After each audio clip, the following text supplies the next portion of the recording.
A very good afternoon and thanks for joining us. I'm Rose Jacobs and you're watching Kalkine TV live from Sydney. Let's get on with the last show of the day and the last trade, wherein we will discover all the latest market action from the local bourse and beyond.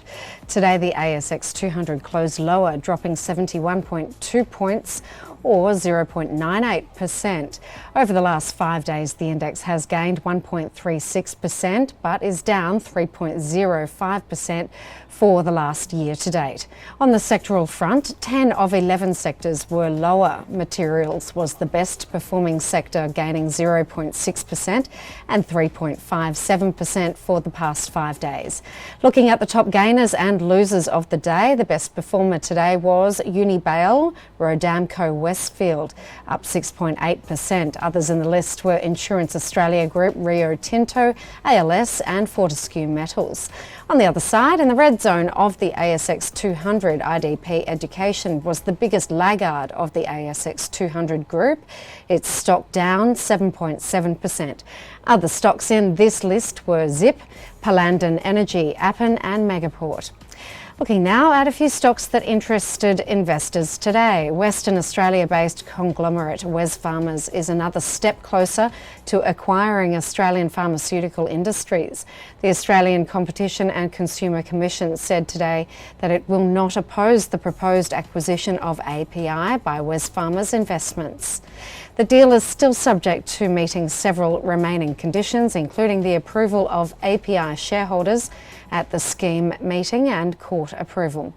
Coming to some results announcements now, Australia's largest specialty retailer in the maternity and baby goods market, Baby Bunting, saw its total sales reach Australian $239.1 million for the first half of the 2022 financial year. Strengthened digital offers and having all stores open despite lockdowns helped net profit after tax gain 12.2%. Insurance company IAG provided an upgraded guidance today as it lifted the paramount or amount of premiums it anticipates reaping this year. The company trimmed dividends and said its interim cash profit fell 62%. In the days to come, its gross written premium is likely to grow in the mid-single digits. Today, IAG shares rose by over 4%. Magellan Financial Group stated that it has suffered $5.5 billion in fund outflows since the start of the year.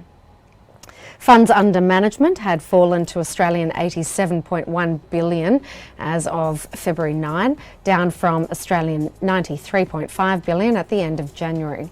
The change seemed to have been caused by market movements, cash distributions paid in January and outflows. Today, shares plummeted over 4%. In a trading update today, outdoors retailer Kathmandu said that its sales picked up over the half year. The company was hit by lockdown through the first quarter of fiscal 22. Overall sales at the group have risen 3.4% above the prior corresponding half. And now it's time for a small break, but stay with me as I'll be right back with the latest updates from Asia and US markets and some interesting news in the crypto space.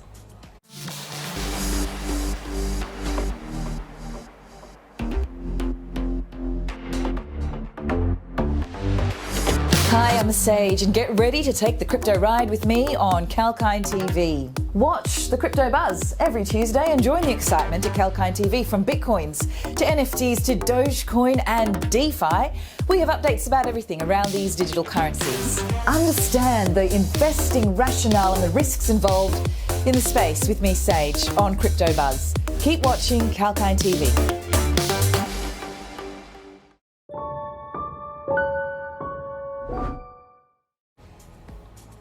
Welcome back. Let's now look at the markets in Asia and the US. Shares in Asian stock markets traded lower today, tracking overnight losses on Wall Street. South Korea's Kospi fell 0.78%. Nifty futures tanked nearly 1% on Singaporean exchange. The top-line equity indices in India opened lower due to weakness in IT and financial stocks amid a weak trend in global markets. The Hang Seng 2 traded 0.09% lower. Overnight, Wall Street ended sharply lower after US consumer prices data came in hotter than expected. Besides, there are fears that the US Central Bank will hike rates aggressively to fight inflation. The Dow Jones Industrial Average fell 1.47%, the S&P 500 lost 1.81%, and the Nasdaq Composite dropped 2.1%. Taking a quick look at the buzzing crypto market performance, it sure has been a volatile week for digital tokens as cryptocurrency prices plunged. Today, Bitcoin is down roughly 35% since it peaked at almost US 69,000 in November last year. Risk aversion seems to be growing as the Federal Reserve and other global central banks starting to tighten financial conditions. Ether coin also declined 5.18%. Binance coin dipped about 2%.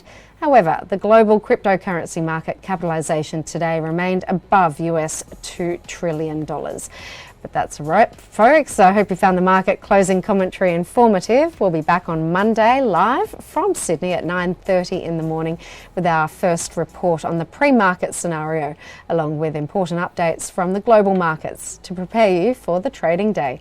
But that's all for now. Take care and stay safe. I'm Rose Jacobs.